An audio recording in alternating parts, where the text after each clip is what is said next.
ቲክቶከሩ ራቼ ተስፋዬ የኦሮሚያ ቱሪዝም አምባሳደር ተደርጎ ተሾመ። ድምፃዊት ቬሮኒካ አዳነ የአፍሪማ እጩ ሆና ተመረጠች። ሰላም ጤና ይስጥልኝ ውድ የቻናላችን ተከታታዮች እንደምን ቆያችሁ? ዛሬም እንደተለመደው በአዲስ አነጋጋሪ ጉዳይ ተመልሰን መጥተናል። እንደነዚህ አይነት አዳዲስና ወቅታዊ መረጃዎች እንዲደርሳችሁ ላይክ፣ ሼር እና ሰብስክራይብ እያደረጋችሁ እንዲሁም ደግሞ በርከት ያሉ ቪዲዮዎች በዩቲዩብ ላይ ሲጫኑ ቀድሞ ለናንተ የማስታወቂያ መልእክት ወይም ኖቲፊኬሽን እንዲደርሳችሁ የደወል ምልክቷን መጫናችሁን አትርሱ እያልኩኝ ዛሬ ወደ ያስኩላችሁ ጥንቅር አልፋለሁ። አብራችሁኝ ቆዩ። ቲክቶከሩ ራቼ ተስፋዬ የኦሮሚያ ቱሪዝም አምባሳደር ተደርጎ ተሾመ። ራቼ ተስፋዬ ከቅርብ ዓመታት ወዲህ በተለይም በወጣቶች የማህበራዊ ሚዲያ ተከታታዮች ዘንድ ተወዳጅነትን እያተረፈ የመጣ የማህበራዊ ሚዲያ ባለሙያ ነው። ራቼ እንደ ቲክቶክ ባሉ መድረኮች ላይ በሚሰራቸው ይዘቶች በጣም ተወዳጅና አዝናኝ እንዲሆን አድርጎታል። በዚህም መዝናኛን ከማህበረሰብ ተሳትፎ ጋር የሚያዋህድ ይዘት በማጋራት ብዙ ተከታዮችን ገንብቷል። የልጅነት ህይወቱ ወላጆቹን ገና በለጋነት እድሜው በሞት ያጣው ራቼ የማደጎ እህቱን የቅርብ ቤተሰቡ ህይወትን የሚያካፍላት ብቸኛ ሴት ሆናለች። የራቼ የግል ታሪክ ከልጅነቱ ጀምሮ መከራን እና ብዙ የህይወት ውጣ ውረዶችን ማየቱን ያሳያል። ምንም እንኳን በልጅነቱ እነዚህን ውስብስብ ነገሮች ቢያጋጥሙትም መድረኩን ለማዝናናት ብቻ ሳይሆን ሌሎችን ለመርዳትም በመጠቀም ለአንዳንድ ማህበረሰቦች ድምጽ መሆን የቻለ ወጣት ነው። የራቼ ተስፋዬ የህይወት ጉዞ ያጋጠሙትን ማህበራዊ ችግሮች ፍንትው አድርጎ የሚያሳይና አስደናቂ ጽናት የሚያንጸባርቅ ነው። ይህ አስገራሚ የህይወት ታሪኩ በማህበራዊ ድህረ ገጾች አማካኝነት ታዋቂነትን ማግኘት እንዲችል ከማድረጉም ባሻገር የግል ማህበራዊና ኢኮኖሚያዊ ችግሮቹን ወደ ጥንካሬ ምንጮች በመቀየር ከራሱ አልፎ ተርፎ በሌሎች ላይ ተጽዕኖ መፍጠር እንዲችል አድርጎታል። ራቼ ገና በለጋነት እድሜው ሁለቱንም ወላጆቹን ያጣ ሲሆን በህይወት በሚያጋጥሙ ትልልቅ ፈተናዎች ተፈትኗል። ይህም ባህሪውንና ለህይወቱ ያለውን አመለካከት በተወሰነ መልኩ ቀርጾታል። ያለ ወላጆች እንክብካቤና ጥበቃ ማደግ ቀላል አልነበረም።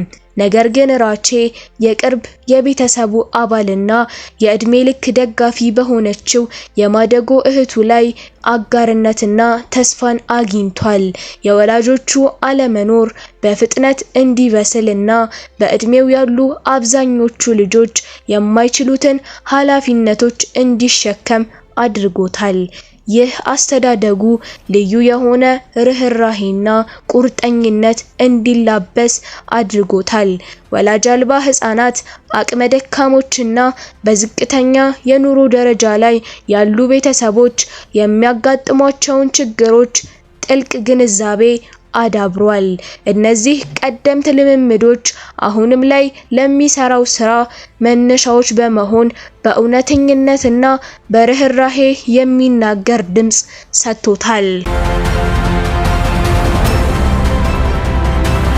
የማህበራዊ ሚዲያ ተሳትፎ እንደ ብዙሃኖቹ የዚህ ትውልድ ወጣቶች ራቼ በማህበራዊ ድህረ ገጽ አማራጮች ላይ የተሳበ ሲሆን በተራና ቀላል ባለተሳትፎ የጀመረው የማህበራዊ ሚዲያ ጉዞ ብዙም ሳይቆይ ወደ ኃይለኛና ጠንካራ የግንኙነት መስመር ለውጦታል።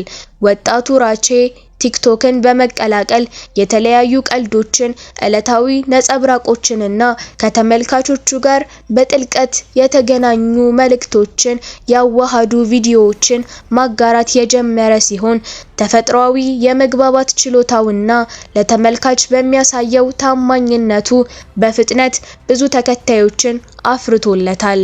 የሱ ይዘት ስለ የቅንጦትና የተጋነነ ህይወት የሚያሳይ አልነበረም። ስለ እውነተኛ ህይወት፣ በህይወት የሚያጋጥሙ እውነተኛ ችግሮችና ሰዎች ስለሚያጋሩት ትንንሽ ደስታ ነበር።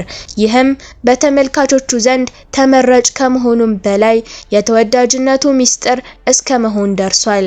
በዚህም የራቼ ቲክቶክ አካውንት በአጭር ጊዜ ውስጥ ከ675,000 በላይ ተከታዮችን በማፍራት በኢትዮጵያ ታዋቂ ከሆኑ ዲጂታል የይዘት ፈጣሪዎች አንዱ እንዲሆን አድርጎታል።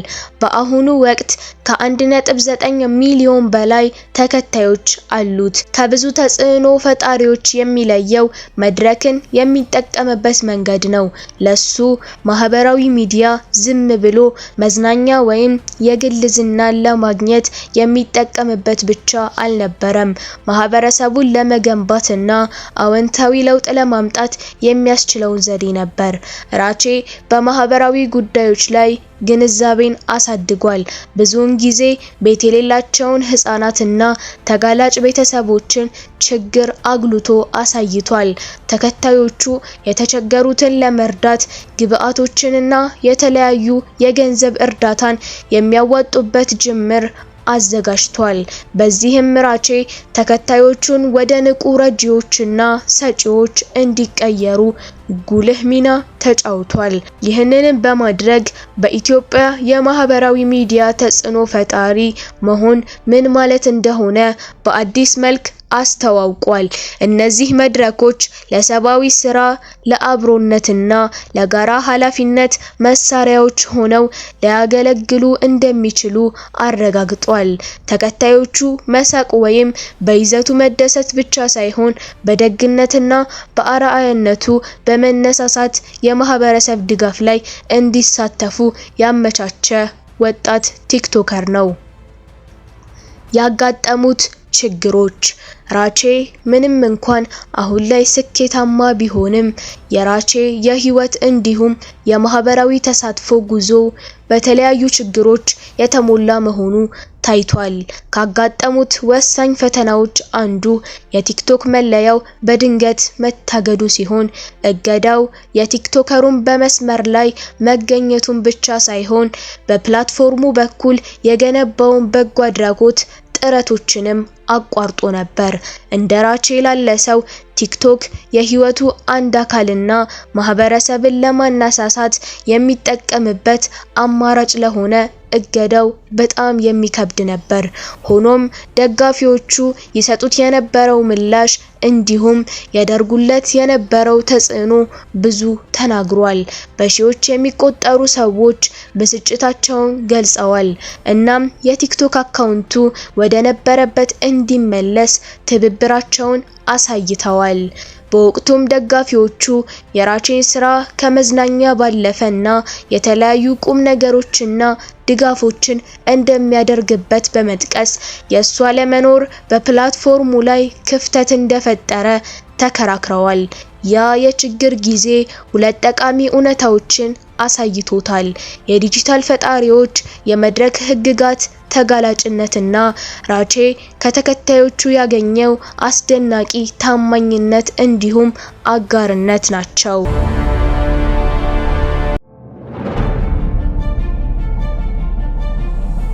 የራቼ ተስፋዬ ጉልህ ተጽዕኖ የባህል አምባሳደርነት ሹመት። ራቼ ተስፋዬ ታማኝነትን፣ ማህበራዊ ኃላፊነትንና ዲጂታል ፈጠራን በማጣመር ችሎታውን በጉልህ ማሳየት የቻለ ወጣት ነው።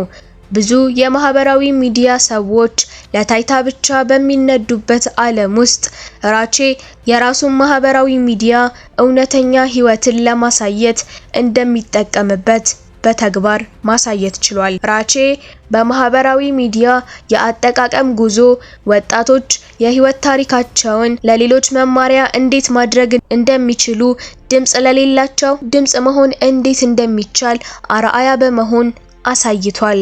የራቼ ተስፋዬ ታሪክ አሁንም እንደቀጠለ ሲሆን ያሳለፋቸው ውጣ ውረዶች የወጣቱን የመንፈስ ጽናትና ጥንካሬ ይናገራሉ። ወላጆቹን ከማጣት ጀምሮ በማህበራዊ ድህረ ገጾቹ ላይ ታዋቂ እስከ መሆን ድረስ የቲክቶክ አካውንቱ ከመታገድ ጀምሮ ተከታዮቹ ላይ ተጽዕኖ እስከ መፍጠር፣ በዚህም ታሪኩ ድፍረትን፣ ርህራሄንና ተጽዕኖን ያካትታል።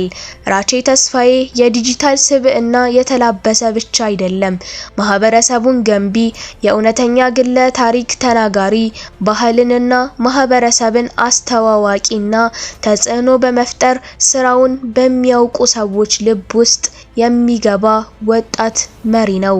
ይህ ጠንካራና ብርቱ ወጣት በመጪዎቹ ዓመታት ጉዞው ሌሎች ድምጻቸውንና የማህበራዊ ሚዲያ መድረኮችን ለበለጠ ጥቅም እንዲጠቀሙ ማነሳሳቱን ይቀጥላል።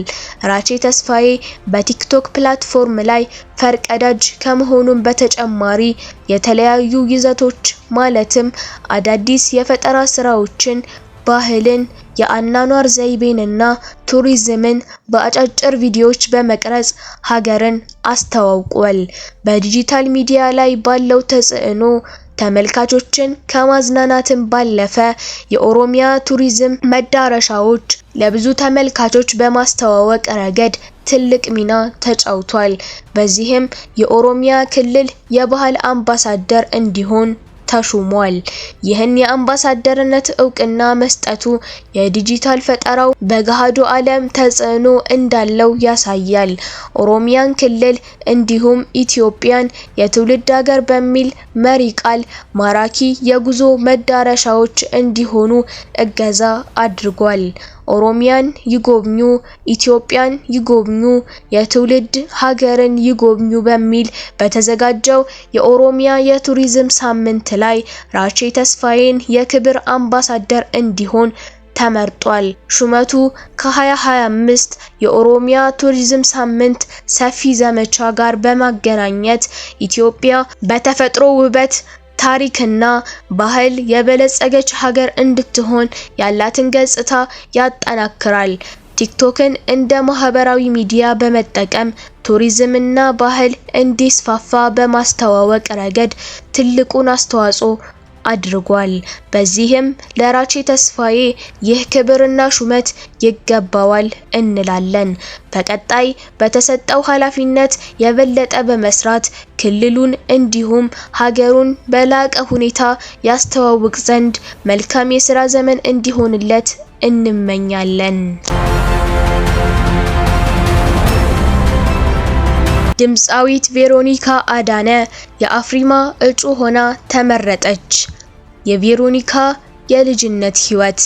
በመሃል አዲስ አበባ በካሳንቺስ ሰፈር ተወልዳ ያደገችው ቬሮኒካ አዳነ ለቤተሰቧ የመጀመሪያ ልጅ በመሆኗ በታዋቂው የባህል ዘፋኝ አባቷ አዳነ ተካ ከፍተኛ ተጽዕኖ እንዳሳደረባት በአንድ ወቅት ተናግራለች። በሙዚቃ ሙያ ተሳትፎ ባለው ቤተሰብ ውስጥ ያደገችው ቬሮኒካ ከልጅነቷ ጀምሮ ለኢትዮጵያ ሙዚቃ ጥልቅ አድናቆት አዳብራለች። በዚህም የአባቷን ፈለግ በመከተል ለሙዚቃ ያላትን ፍቅር ገና በልጅነት እድሜዋ ማሳየት ችላለች። ትምህርትና ቬሮኒካ አዳነ ከመቀሌ ዩኒቨርሲቲ በጋዜጠኝነት ሙያ በዲግሪ መርሃ ግብር ተመርቃለች። በዩኒቨርሲቲ ውስጥ በነበራት ቆይታዋም ስትዘፍን የሚያሳይ ቪዲዮ በቲክቶክ ላይ ማጋራት የጀመረች ሲሆን ይህም በፍጥነት ተወዳጅነትን እንድታገኝ አድርጓታል። እነዚህ ቪዲዮዎች በሙዚቃው ያላትን ችሎታዋን እንድታሳይና በማህበራዊ ሚዲያ መድረኮች ላይ ብዙ ተከታዮችን እንድታገኝ ረድተዋታል። ይህም ወደ ሙዚቃው ኢንዱስትሪ በቀላሉ እንድትቀላቀል ጉልህ አስተዋጽኦ እንዳረገላት አስታውቃለች። የማህበራዊ ሚዲያ ተጽዕኖ። እንደ ቲክቶክ እና ኢንስታግራም ያሉ መድረኮችን በመጠቀም ቬሮኒካ ከብዙ ተመልካቾቿ ጋር በተለይም ከወጣቶች ጋር ተደራሽነቷን አስፋፍታለች። ከትዕይንት በስተጀርባ ያሉ እውነታዎች፣ የቀጥታ ትርኢቶችና የግል ታሪኮችን የሚያጠቃልለው አሳታፊ ይዘቷ ከብዙዎች ጋር በቀላሉ መስተጋብር እንድትፈጥር እድል ሰጥቷታል። ይህም እንደ ዲጂታል ተጽዕኖ ፈጣሪ ደረጃዋን ከፍ አድርጎላታል።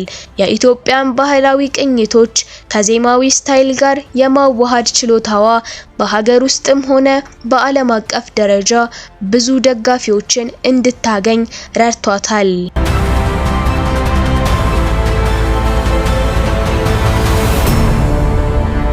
የቬሮኒካ የሙዚቃ ህይወት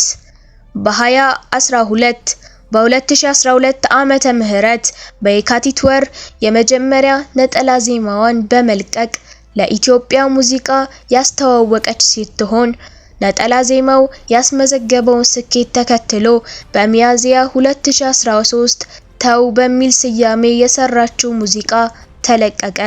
ይህም ትልቅ ተወዳጅነት ያለው ሲሆን በዩቲዩብ ላይ ከ14 ሚሊዮን በላይ እይታዎችን አግኝቷል። በ2017 መጠሪያዬ የተሰኘውን አልበሟን ከዚህ ቀደም ታይቶ በማይታወቅ ሁኔታ 17 ሚሊዮን ብር የተሸጠ ሲሆን ይህም ለኢትዮጵያውያን አርቲስት ትልቅ ለውጥ ያሳየ ነው። 12 ዘፈኖችን የያዘው አልበሟ የኢትዮጵያን ባህላዊ ዜማዎች ከዘመናዊ አፍሮቢትና R&B ጋር በማዋሃድ ሁለገብነቷንና ለባህል ያላትን ጥበቃ ቁርጠኝነትን አሳይቷል። ለአባቷ ያላት ፍቅርና አክብሮት ቬሮኒካ ለአባቷ አዳነ ተካ ያላት አድናቆት በሙዚቃዋና በህይወቷ ውስጥ በግልጽ ይታያል። ከሙያው ጀምሮ የአባቷን አሻራ በማስቀጠል እንዲሁም የኢትዮጵያ ሙዚቃ በማስተዋወቅ ተልእኮዋን እስከ መወጣት የደረሰች የአባቷ ልጅ ነች። በዚህም ከልጅነት ጀምሮ የአዝማሪ ልጅ እየተባለች በብቸኝነት ላሳደጋት አባቷ ያላትን ክብርና ፍቅር ለማሳየት ጥረት አድርጋለች። ሁለቱም የጥበብ ሰዎች ከሙዚቃ ጋር ያላቸው ጥልቅ ትስስር በሚያንጸባርቅ ሁኔታ ጉልህ አስተዋጽኦ እያደረጉ ይገኛሉ። የአፍሪማ እጩነትና ዓለም አቀፍ እውቅና በያዝነው ዓመት ቬሮኒካ አዳነ ለ2025 ለዚኮሞ አፍሪካና ለካሪቢያን የሙዚቃ ሽልማት የታጨች የመጀመሪያዋ ኢትዮጵያዊት አርቲስት በመሆን ታሪክ ሰርታለች። ይህ እድል በአፍሪካ የሙዚቃ መድረክ ላይ ያላትን ተጽዕኖ የሚያጎላና ከክልላዊ ድንበሮች የመውጣት ችሎታዋን ያጎላል። ኢትዮጵያዊነትን የተላበሰው ባህላዊ ድምጿ ከዘመናዊ ዜማዎች ጋር ተዋህዶ ልዩ የሆነ ዓለም አቀፍ አድናቆትን አትርፋለች። ይህም ለወደፊት በዓለም አቀፍ ደረጃ ለምትሰራቸው መድረኮች፣ ትርኢቶች መንገድ ጠርጎላታል። የቬሮኒካ አዳነ ቀጣይ እቅድ በ2017 ዓመተ ምህረት ጀምሮ ቬሮኒካ በሙዚቃዋና በመድረክ ላይ ተሳትፎዋ ተመልካቾችን መማረክ ቀጥላለች። ይህን ተከትሎ እንደ ዱባይ፣ ለንደንና ዋሽንግተን ዲሲ ባሉ ከተማዎች ኢትዮጵያውያን ዲያስፖራዎች መምጣቷን በጉጉት በሚጠባበቁበት ደረጃ ላይ ደርሰዋል። በዚህም የተለያዩ ዓለም አቀፍ ኮንሰርቶችን እድል ፈጥሮላታል። በተጨማሪም ቬሮኒካ ስራዋን የበለጠ ለማሳደግና የኢትዮጵያ ሙዚቃ ወደ ዓለም አቀፍ ደረጃ ለማድረስ መዘጋጀቷን በነበራት ቃለ መጠይቅ ተናግራለች። ከዓለም አቀፍ አርቲስቶች ጋር ተባብሮ መስራት እንደምትፈልግም ገልጻለች። ቬሮኒካ አዳነ ከዩኒቨርሲቲ ተማሪነት ተነስታ በቲክቶክ ላይ ቪዲዮዎችን በማጋራት ወደ ታዋቂ አርቲስትነት የተሸጋገረች ድንቅ ድምፃዊት ነች። ጥረቷና ለሙዚቃው ያላት ትጋት ከባህላዊ ስራዎቿ ጋር ያለውን ጥልቅ ትስስር የሚያሳይ ነው። የቬሮኒካ የስኬት ታሪክ ብዙዎችን በዓለም ዙሪያ ላሉ አድናቂዎቿ አዳዲስ የጥበብ ስራዎችን ይዛ መቅረብ እንደሆነ ተናግራለች።